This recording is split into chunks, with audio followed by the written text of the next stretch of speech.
Hello, and welcome to another episode of Meet the Music. I am your host, Thomas Corley.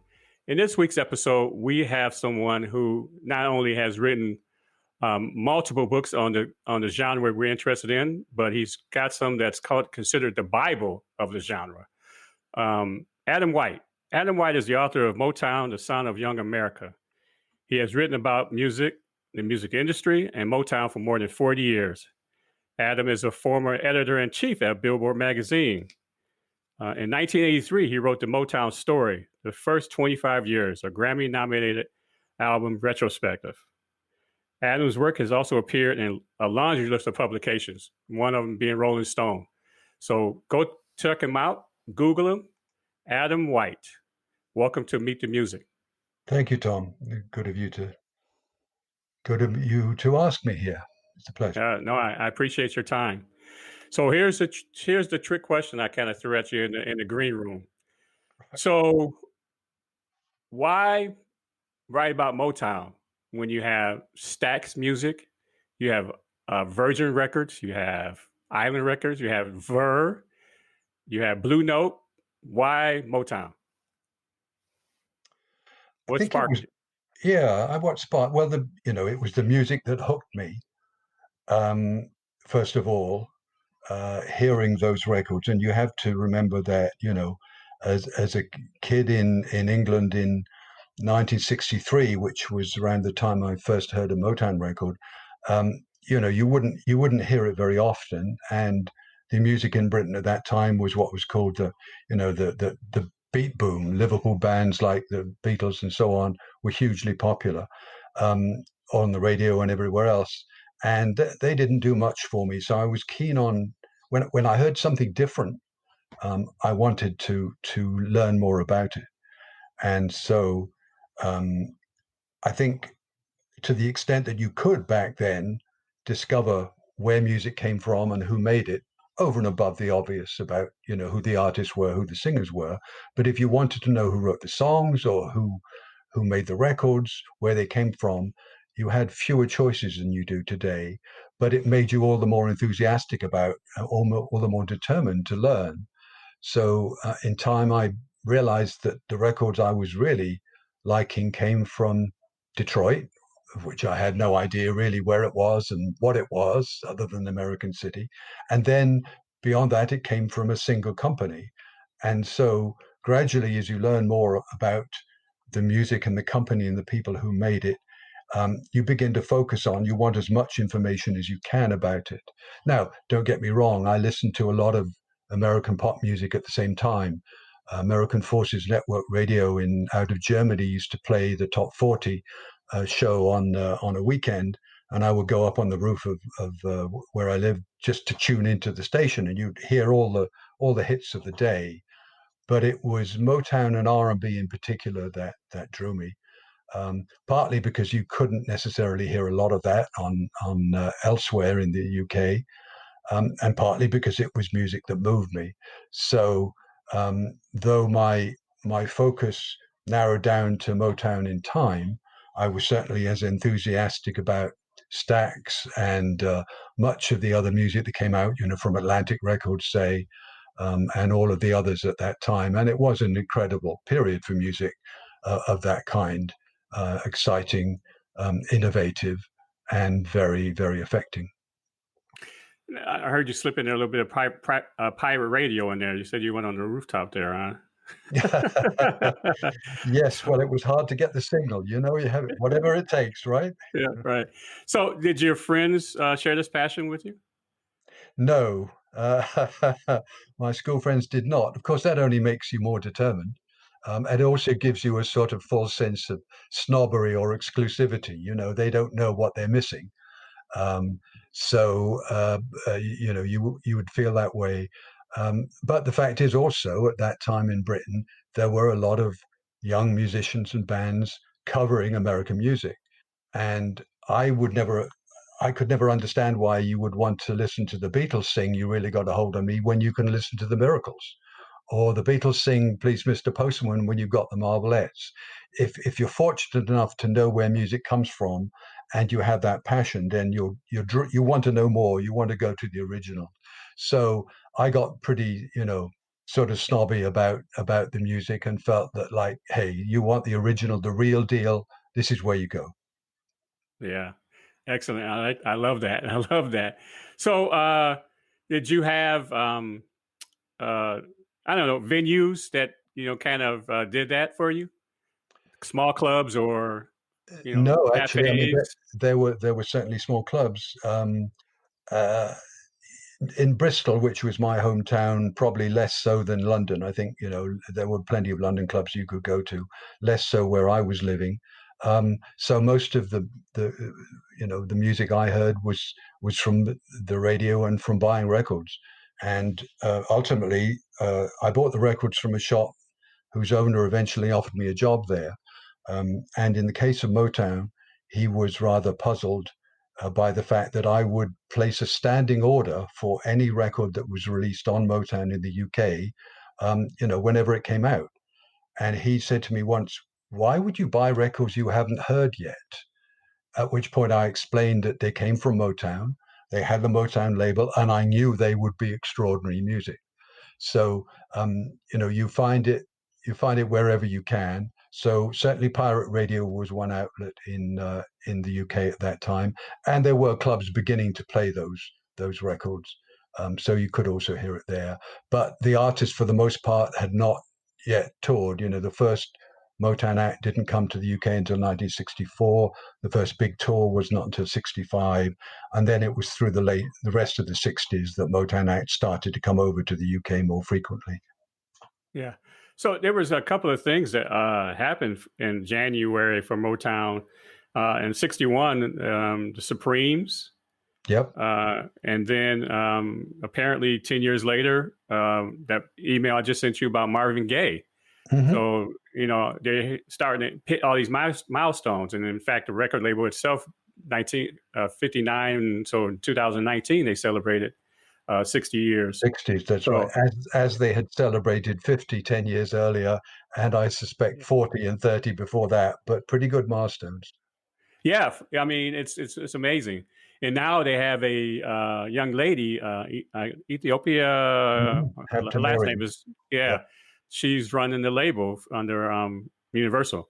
Yeah. So I think the your book kind of sets the stage for because it says the sound of young America, and so now the sound of young America is kind of I don't know, say getting away from the suits and ties and white collars and kind of drifting over to this hip hop thing, where the kind of where the rest of the world is going. If you listen to anything that's coming out of the continent of Africa, they're all trying to be hip hop artists, and if you look at South America, they're all trying to be hip hop artists. So I guess your book has kind of touched on the youth of America and how they kind of set the trend. So I read that the your book, the Sound of Young Motown, the Sound of Young America, is in 7 languages. Do you remember the 7 languages that it's printed in? I do. I was afraid you were going to ask me if I spoke 7 languages, but but no.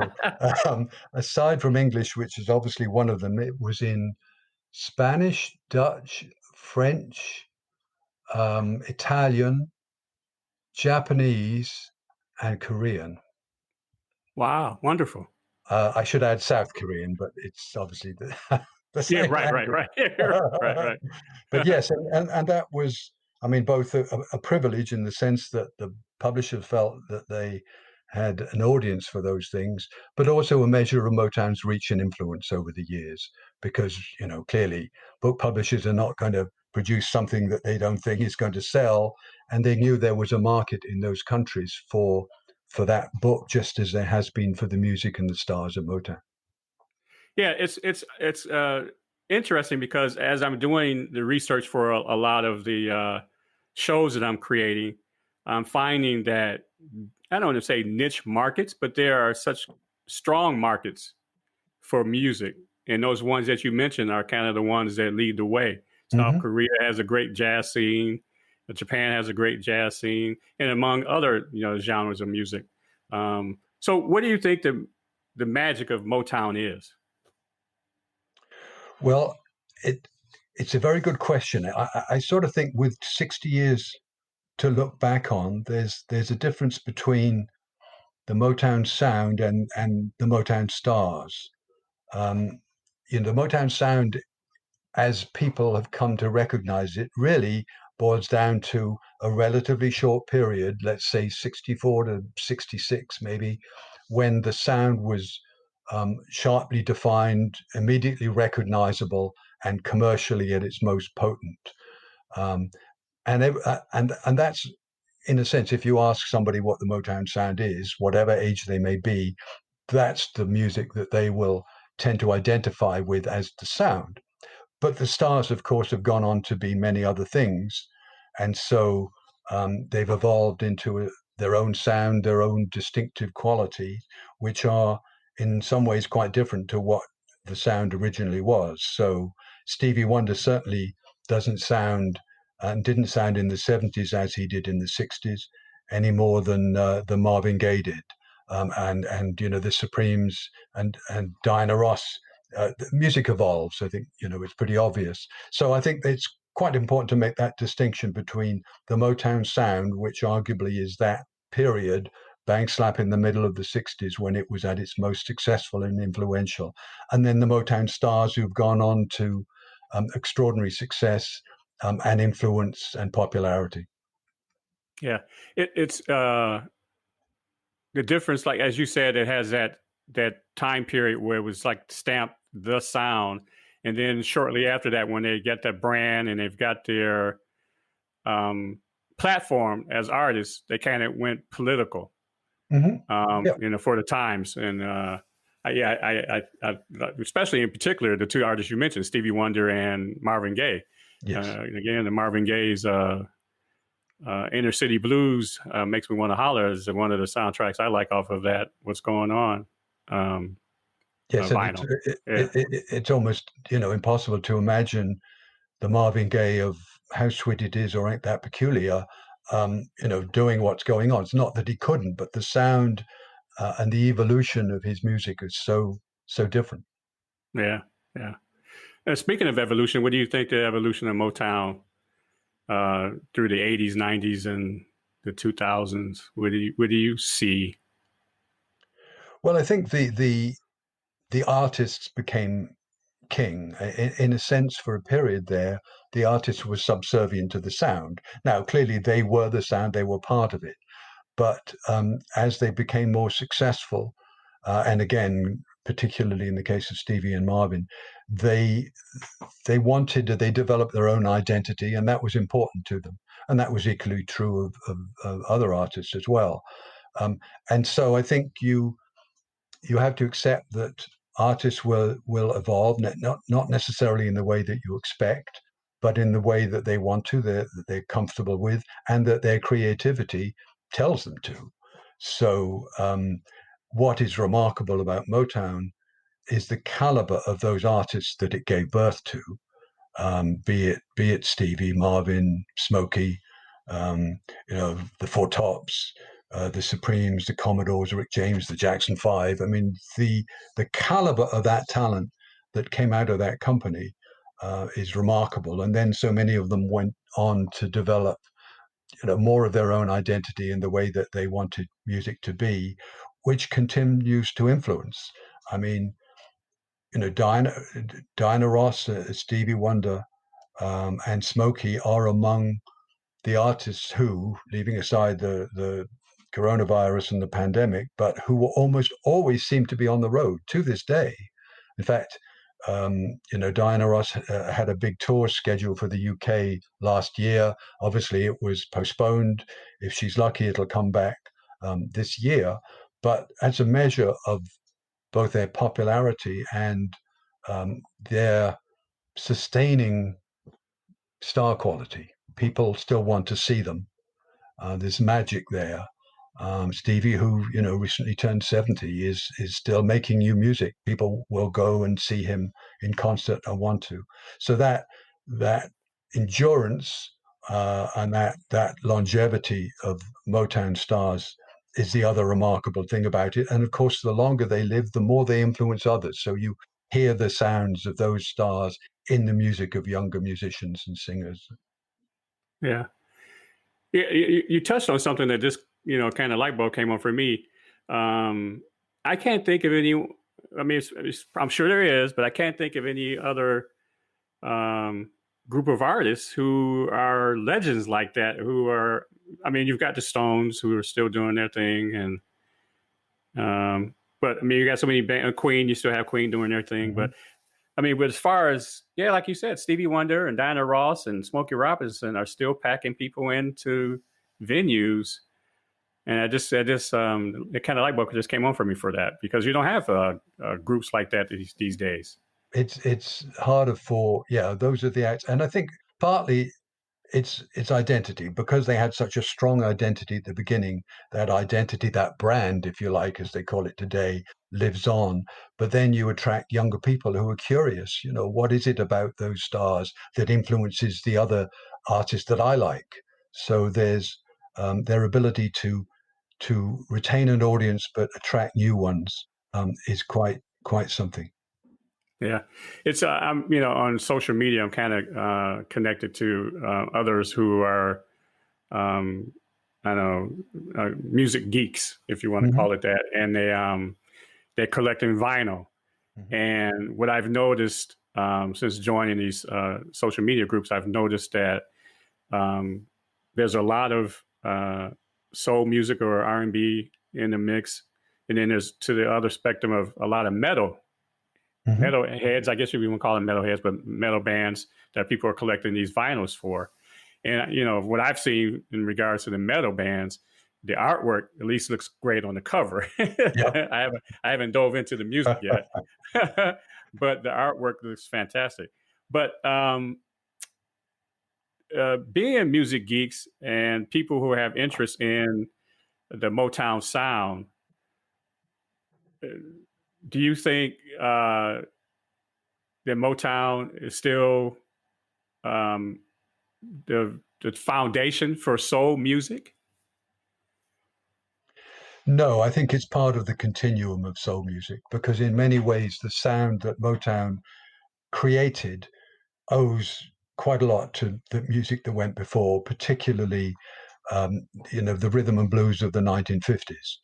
I mean, you can make a case that in some senses it goes back further than that, but realistically, I think the first stars of Motown were clearly influenced by the rock and roll artists of the 50s and a lot of the doo wop. So you hear that in Smokey Robinson, for example. That style essentially was as much born in the 50s as anything else. So I think that Motown is part of a continuum. It influences others, but it was influenced by others. And Berry Gordy was a jazz fan.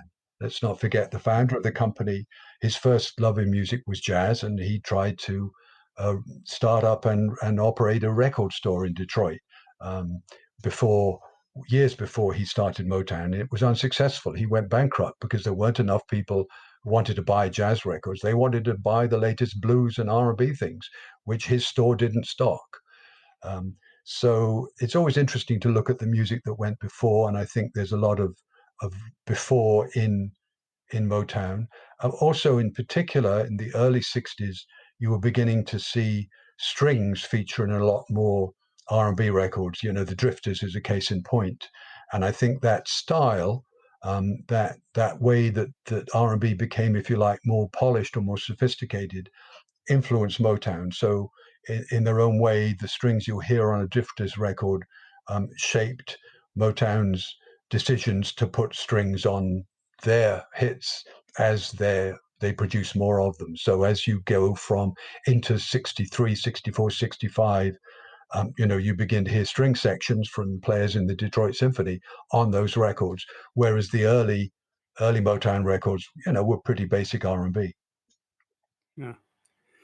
Yeah, I knew that story about Barry Gordy and the record store, but I didn't know he went bankrupt. I thought maybe he just did a transition. And then I also didn't know that he was a jazz fan. Mm-hmm. Thanks for sharing that.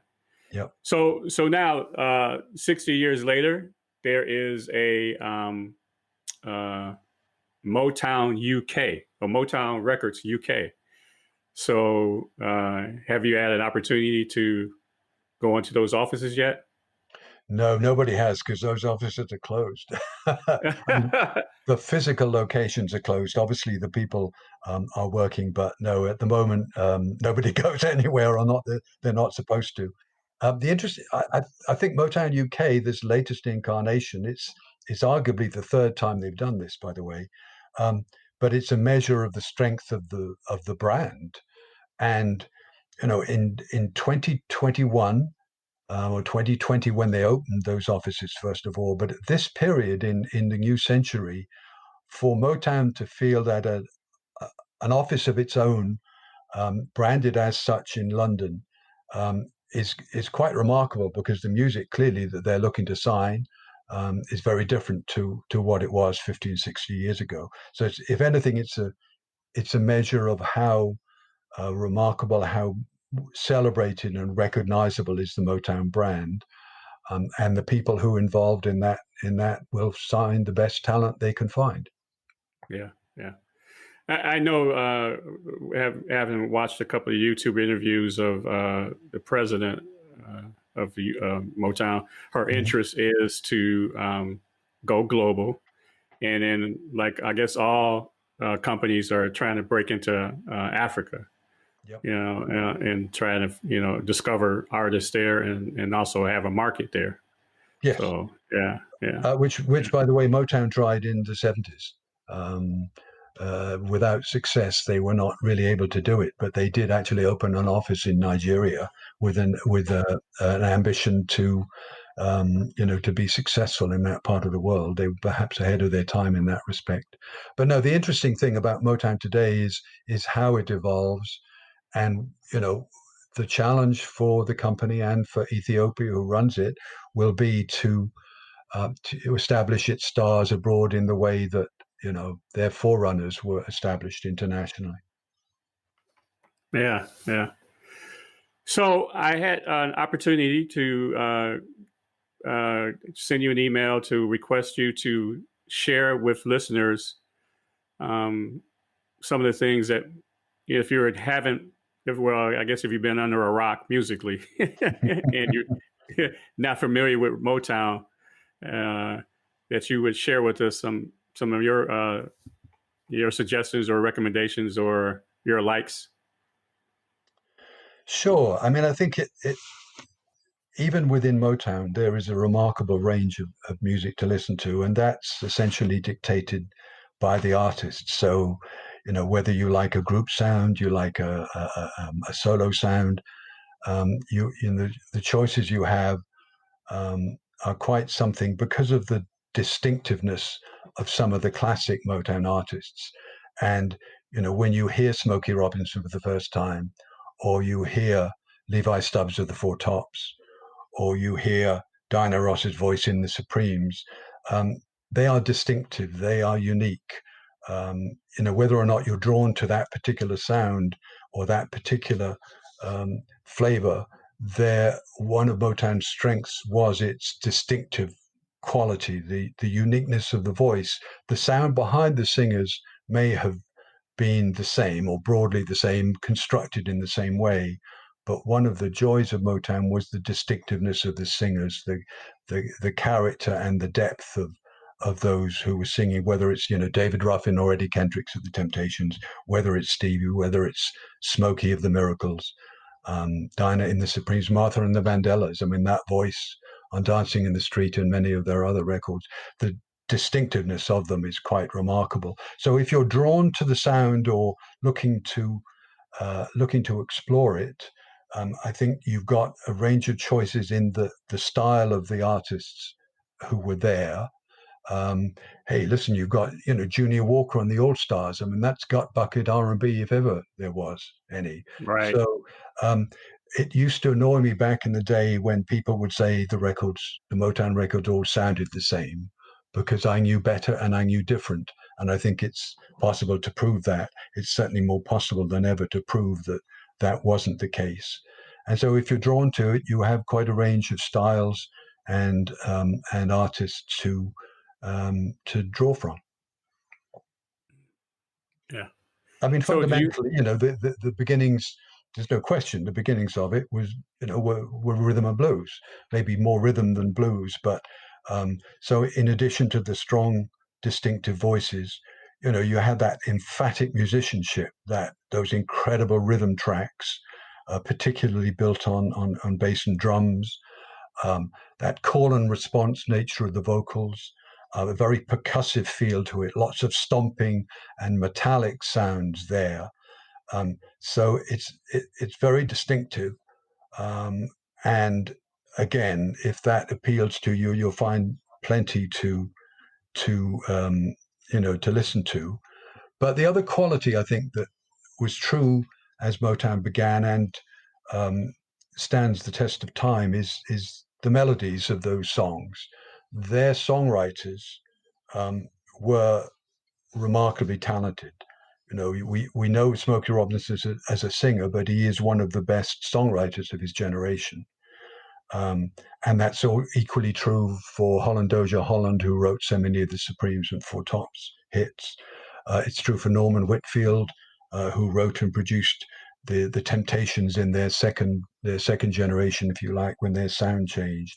So you have behind the scenes a caliber of talent of musicians and songwriters that was unbeatable, and therefore it's Motown was essentially the combination of all of those things: strong, distinctive voices, incredible musicianship behind them, strong melodies in terms of the songs, and a real sense of what was commercial. So how to hook a listener. Some of the great classic Motown records, the chorus is up front. You're grabbed from the first 10 seconds by a piece of Motown music. Tricks that many others have since learned and followed, but they certainly are magnetic, and they stand out. They make for distinctive records. If that appeals to you, if you're attracted to it, there's lots to hear. Yeah. So, do you have your top five or your five selections? it varies all the time, of course. It's the most difficult question, as you yourself must know, Tom. But I think probably, if I had to single out some, it would be the records that I first heard and couldn't quite believe my ears, for what the music was, the depth of it, the soul of it, the performance. And so, my gods were the Four Tops. So inevitably, it would include my list of favorites would include a record like Reach Out, I'll Be There, or Bernadette, or even something like Ask the Lonely, which is not the conventional Four Tops sound, but has incredible depth and soulfulness that you will never forget. Likewise, the Temptations, Since I Lost My Baby, I think is their most extraordinary piece of music. Just as Ooh Baby Baby by The Miracles is my favorite from them. There's so much to choose from. Marvin Gaye, you've got two eras of music, the great What's Going On era, and subsequently that you mentioned earlier. But for me, Can I Get a Witness was unlike a record, unlike a piece of music I'd ever heard in my life before. I'd never been in a church that ever sounded like that, but that record came from church, I swear it. Um, and so, and there are many others, as you know, with Motown. Not all of them necessarily from the 60s. I mean, David Ruffin's Walk Away from Love from 1976 is a remarkable piece of music. The way he stretches his voice, the caliber of the song, again, it's in the performance. So those would be some of my choices. That and the first Motown record I really ever heard and realized it was a Motown record, which was Heatwave by Martha and the Vandellas. That changed my world. Yeah. And I appreciate you sharing that, because that's kind of what I want to do is with this show is, if people are unfamiliar with a genre and you have somebody who's passionate about that particular genre, they can share the things that, make them, make the hair stand on their arms or whatever. Right. So, yeah. And so I appreciate you sharing that. Um, So, what do you have coming up here in the near future? Any more writings or? I have a couple of ideas. I keep myself out of trouble by writing a weekly Motown blog, um, and in a sense that sort of continues the work of the book, because what I tried to do with the book was, rather than repeat the familiar stories of the stars and the music that we knew, was focus a little bit on the backroom believers and the people who helped things make it happen. Obviously, Barry Gordy for starters, but the many others who helped build and shape that company, and whose smarts and talent helped create what it became. So I'm a believer in helping identify and give some recognition and praise to some of those people, in the back rooms, and that's what I try to do with the blog as well. And it seems to work. People always like to hear good stories, and there are always plenty of them, from Motown and from the people, particularly. And you'll know this too from your interviews, when you talk to people who have not told those stories to within an inch of their lives, where they haven't been polished and repolished and told hundreds, if not thousands of times, if you're talking to people who were there but have only been asked those questions once or twice before, I think you get closer to the truth, and you certainly get stories you never heard before. So, for example, when in an earlier book I did about R&B number one records, I talked to um, Charles Kipps, the guy who wrote "Walk Away from Love," that David Ruffin recorded, and he told me something I'd never known before, that extraordinary moment where Ruffin goes up the register and his voice holds a note and just goes beyond anything anyone could hear. He did it in one take. Wow. Because Kipps was there, and he couldn't believe what he was hearing and seeing. So those are the things that you will often get from the people behind the scenes that help you enjoy the music that much more. Yeah. Wow. Thank you for sharing that. So, what's the name of the blog? It's called West Grand Blog. Oh, yeah. I saw that on your website. Oh, Yep, duh. based on the street address of I kind of forgot Motown. about that. I did Yep, remember seeing that on your yep. website. Yeah. 2648 West Grand was Yeah. Motown's street address in the Motor City. Are you aware of the expansion on the museum?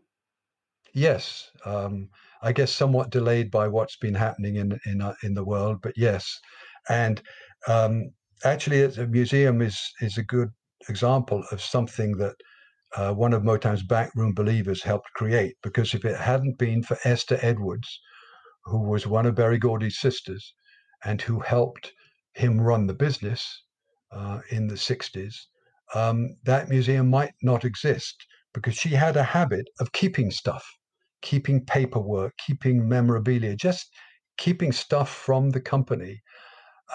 And when it moved from Detroit to Los Angeles, she kept all that stuff, so that when it became obvious later in the 80s that there would be value to it, and but showcasing it in a museum was a good idea. She could call on all of that material to make it to put down the roots to begin the museum. And I think if it hadn't had that and hadn't been for Esther, it simply wouldn't exist. So the thought of not being able to go back to that house and walking in there and feeling some of the atmosphere of the music that was created therein is inconceivable. And so that it has succeeded and is now in a position to expand, is wonderful. It's just exciting what they can do with it, and what a new generation who will have a different view of what Motown means can do to sustain the legacy, to keep the faith. Yeah. Yeah. It's amazing how I'm finding that just, I don't know what causes a person to think to hold on to a particular item. Now you can think about it because that's what's being done. But, Yeah. 60 years ago, who would have thought about holding on to a contract, Yep. that somebody signed? Yep. Who would have thought about maintaining that? Yeah. Um, and so, I but mean, one of the things that amused me when the first time I visited the museum was, there. I think it's in a small frame, but there was one of Berry Gordy's original business cards when he had the jazz record store. When he had the 3D record mark, there's a business card right there in the museum with its address. It's like that sort of stuff, money can't buy. That somebody kept it, that Esther was responsible for that is wonderful. Yeah, yeah. Did you have an opportunity to watch the documentary? Uh, Oh, yes. Well, uh, I modestly, have not.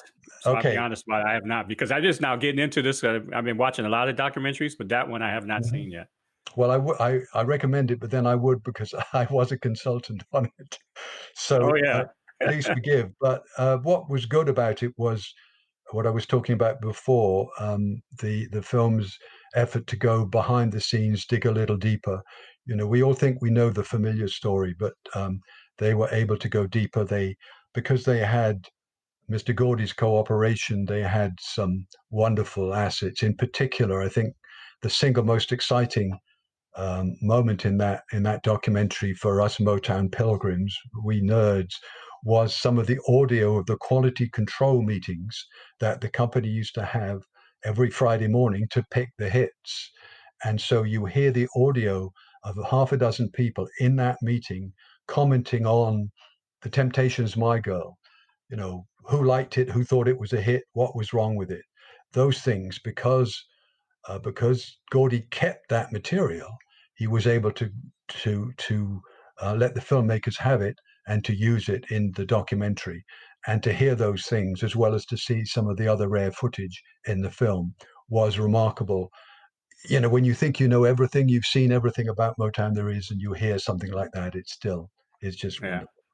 yeah, yeah. I think the hesitation is because I don't think I have the platform it's on. I don't know if it's HBO or who has it, but it was one of the services that I didn't currently have, so I have to track it down or maybe see if it's on DVD or something like Yeah, that. it came out on DVD. I think it certainly did in Europe, and I would expect you'd be able to track it down, and it is worthwhile. Yeah, thanks. So, are you on social media? Yes, What's your handles? well, I've been on Twitter for a while, and my handle is at Tamla101. Of course, what else could it be? Which was Marv Johnson's "Come to Me," the first record released by Motown in January 1959. And I only tweet about Motown, and there's lots to tweet about. Right, right, yeah, I'm only yeah. a little bit sad, but it's fun to do, and it's remarkable. Yesterday, I posted an image of Marvin Gaye's "What's Going On," because it was 60 days, excuse me, 60 years to the day since that 45 was released, and just the retweets and the likes and everything for that, a measure of the power and legacy of that record. But it's fun to do, fun to remind people of what Motown has given to the world. Yeah, that's great. The other labels that Barry Gordy had, Yeah. are you familiar with them? Can you speak on those? Oh, how long have you got, Tom?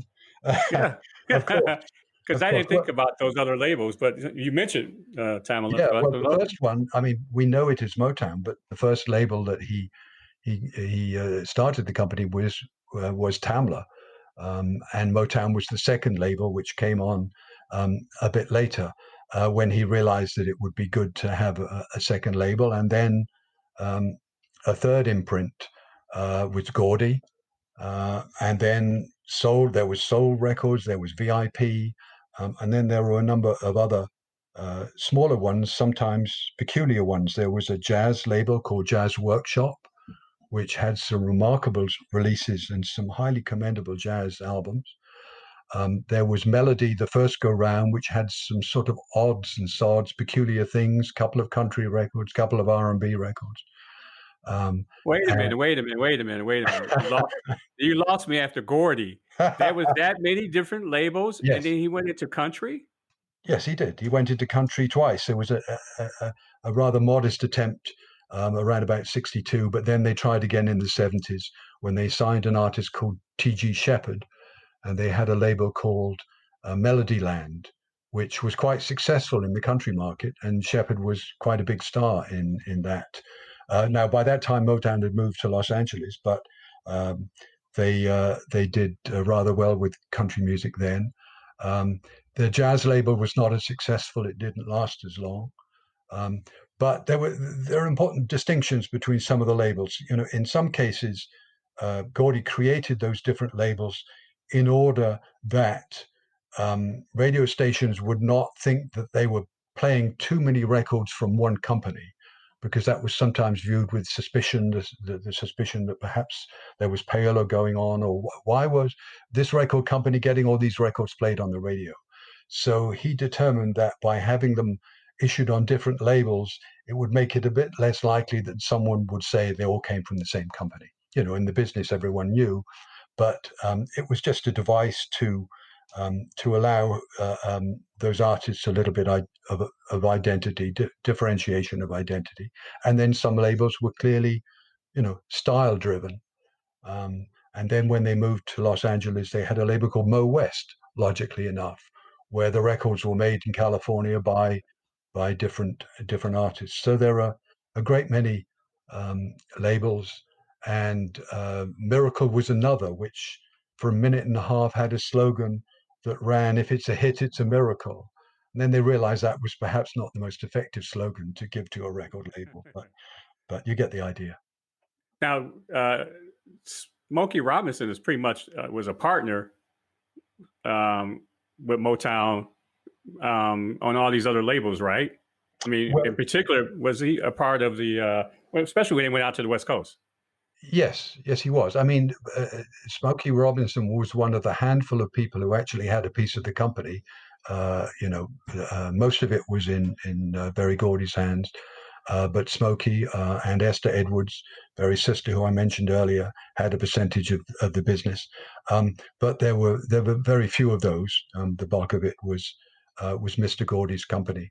Um, but so yes, Smokey, of course, was absolutely a key figure, arguably the single most important figure next to Berry in terms of the company's development, the caliber of its music, and you know, and its legacy and its longevity. And there again is, you know, an artist who still performs to this day, and has influenced so many artists. Yeah. When President Obama was in office, he had a delegation go to Cuba, and you know, along with authors and politicians, Smokey Robinson was a part of that delegation. Mm-hmm. Yep. Yeah, yeah, Look, interesting guy. I mean, you know, aside from the remarkable music he's made, but you know, he always keeps you guessing. I mean, he had his own label for a brief moment called Robso, in which he put out a gospel record in, if memory serves, in the 90s. So he's, you know, tried various things. Fortunately, when you're Smokey Robinson, you can always go back to, you know, Tracks of My Tears and Cruising and The Tears right. of a Clown and all that other incredible music he made. But yeah, a remarkable man. And when you see the documentary, when you see that Motown documentary, one of the revealing aspects of it, particularly for people who don't know, is the friendship, the deep friendship, the relationship between Berry Gordy and Smokey Robinson. You see that on camera when they're just joshing, they're just having fun in the studio, talking about the music they made, talking about how Motown evolved. And you can see these two guys, you know, they're virtually joined at the hip. They know each other. They make a bet in the movie about who made a particular record first and so on. They are friends for life, and it shows. It's Yeah, part of the magic of Motown was that relationship between those two men. yeah. This is not wasn't necessarily a part of our initial outline that I wanted to talk about, but as you mentioned, um, Motown's, you know, progression. Uh, do you have any stories or insight on the Commodores? Who signed to Motown Records 50 years ago this summer. It happened. I forget the exact, I think it was June the 1st, 1971, where they signed, having been spotted by Suzanne de Pass, who was Berry Gordy's assistant, joined the company around about 1968, 69. And she saw that she'd been a booker in a club in New York, so she was familiar with the Commodores since they'd played the city a few times, and she brought them to the label. I thought she was my age. I'll be 59 in a month, but I thought she was my age. Now you You must said remember. she discovered them in 69, huh? Uh, yeah, she was aware of them, but she signed them in 71. So she probably got serious about attracting them to Motown, let's say 1970, 71. Because to begin with, she was pretty low on the totem pole at Motown, but she pretty clearly and quickly stepped up. But yes, she was responsible for bringing the Commodores to Motown. And of course, at that point, Lionel was a member of the group. He wasn't necessarily the lead singer. So it was the evolution of the group that brought him out, and his songwriting talent in particular. But the other key thing that Suzanne de Pass was looking for, and this is why how the Commodores got there, is she was looking for a band to open for the Jackson Five on a big national tour. So if you're going to get started on a career in music, opening for the Jackson Five at their peak of their popularity was a pretty good move. It Yeah. certainly put the Commodores in the right place, and then the caliber of the music they made took it further, took it beyond. Yeah. Now, I haven't. I feel embarrassed asking you this question, but I know you. I know you know the answer. Was that a uh, I guess did it come about because of Earth, Wind, and Fire success, or was Earth, Wind, and Fire even a band yet then? It's a good question. I think that it was absolutely related to it. That period um, was exciting because Earth, Wind and Fire was changing the nature of R&B, or expanding the nature of it, with an emphasis on bands who were real bands who played on stage, as an entity. So for a lot of the, let's say, the 60s and certainly the late 60s, the emphasis was on making great records in the studio. Um, and when it became apparent that there was an appetite for bands who could go out on the road and make extraordinary music, the Ohio Players were another band who, when you saw them on stage, you were seeing the real deal. All their everything was right in front of you, rather than just the product of a recording studio. So I think that thing, bands like High Players, Earth, Wind and Fire, the Commodores, certainly made a difference to the way that rhythm and blues evolved, and focused on bands as musicians, um, and were very significant. And of course, they were remarkable musicians. They could play. They could knock anyone's house down. They could just play beyond measure. Right. Yeah. Yeah. It's amazing how um, I don't know. You've kind of gotten away from that, uh, and Yes, it I'm has sure. later. Yeah. It'll evolve. It'll change again. It always does. Yeah. But yes, in recent years, the emphasis on, let's say, producing a recording, um, has been first and foremost. That will change, and it will go back to a sense of musicians on stage, and what they are capable of, rather than just what can be done in the recording studio. Yeah. Technology makes a difference to that too, of course. Yeah. I find that in the jazz world, uh, well, jazz, R&B, hip hop, you have these super groups. You have Kamasi Washington and Thundercat, and getting together, and then you have a Robert Glasper who pulls different people into a session, and then they tour. Yeah, The and it's Robert very Glasper exciting. experiment. Yeah, yeah, Yeah, yeah, because yeah, it's different. You don't necessarily know what you're getting. Um, and people with a real passion for music like to be surprised, as well as hearing what they want to hear. They are open-minded enough to hear things, and want to hear things that they didn't know about before and are drawn to. yeah. Yeah, Adam, that was very key. That open mindedness when it comes to music. That's another kind of thing I like to touch on. I'm searching for that community of Yeah. people who are just open minded musically, to just because it only takes a couple of minutes. It's kind of one of my things. I say it only takes a couple of minutes to listen to a new song from a new genre. Even though there's a website out there called Every Noise, and it's kind of sponsored by Spotify, Hmm. that they have a list of like 5,112 different genres and subgenres. Hmm. And I've been kind of going through that. I kind of set myself as a challenge to do that this year. And it comes out that I'm listening to 14 different genres a day. And some of them are a mixture of the classification of hip hop, whether it be Israeli hip hop or Hmm. Russian hip hop, Hmm. or listening to something in the jazz world Yeah. where something different from a different country. It's amazing. It's been fun. Yes. It's been really fun. And again, going back to the metal, it's so shocking that that's a very popular genre in any country. I mean, Asia and Russia. I Oh mean, it's God, just yes. amazing how metal is just translated into all these different cultures. Yes, I mean some of that Yeah, it's interesting. Some of that is age related because I think there's a point in your life where you want a certain kind of music, if you like, that you identify with, that in some way represents who you are or who you want to be, and at different points in your life, that music can change.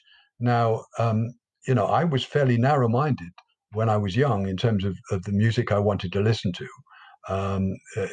Particularly R&B and Motown. For years and years, I had no interest whatsoever in jazz. And then one day when I was in my 40s, somehow I ended up listening to Kind of Blue. And I got it at that point. I suddenly understood in a way that I couldn't have done, certainly not at age 18 and probably not at 27, why that was an extraordinary piece of music and why, it meant so much. But I wasn't ready for it until that. And something also happened to me, in the same way with Sinatra, particularly, his classic 1950s period, the great records with Nelson Riddle and those extraordinary Capitol albums.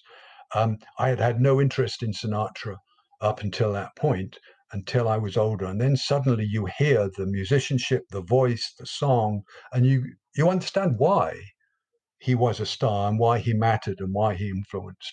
But there are points when you're not ready to do that. And when you're 19 or you're 25 and you just want Levi singing "Reach Out, I'll Be There," or Smokey singing "The Tracks of My Tears." Um, yeah, I think metal may have something similar in there.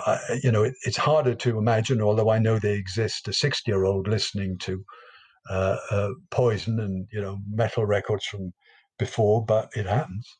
yeah. That's interesting that you say that because I guess that's kind of my journey too. I mean, I wasn't listening to Sinatra, but I listen to Sinatra now. Hmm. And but I guess the key is also, well, I don't know if it's a key. I mean, because it's a personal preference, is not to be locked in to an era of your life. I was talking to a guy, a writer. Well, he's an author too because he wrote a book on Eva Cassidy. Oh, sure. His name is Johann Bacher, Hmm. and he was telling me about his transition or his evolution with music, and he had mentioned some of his friends. They were still listening to Dire Straits, and he couldn't understand why when you had so much other music out there. Yeah, yeah. No, Yeah, it is. There is so much to choose from, and you've embarked on a remarkable task to to reflect the choice, the range, the depth, the incredible bandwidth of all those music styles. yeah. Well, thank you for saying that, and I think that's where I'm probably going to end the session here because I've had an hour of your time, and I truly, truly appreciate our conversation. It's been a So pleasure, many. Tom. It really has. And as you can tell, when it comes to Motown, you only have to wind me up and switch me on. That's what I was looking for. Is there any other particular genre you feel confident enough to talk on? I can come back at you at a later date. Not with the depth that Motown has. I mean, listen, you know, I lived and died for Aretha Franklin, but there are others more qualified to talk about Lady Soul and all of that. But as I said, you know what the beauty of in a way is when you're free to listen to the music that you want to, because at some point there was a sense where I needed to know, you know, even more about Motown than any normal person would need to know. And so when you're freed from that responsibility, when you have no professional commitment to it, um, you know you want to change, um, when it doesn't matter what you listen to or what you know, you can be surprised what you find and what you enjoy.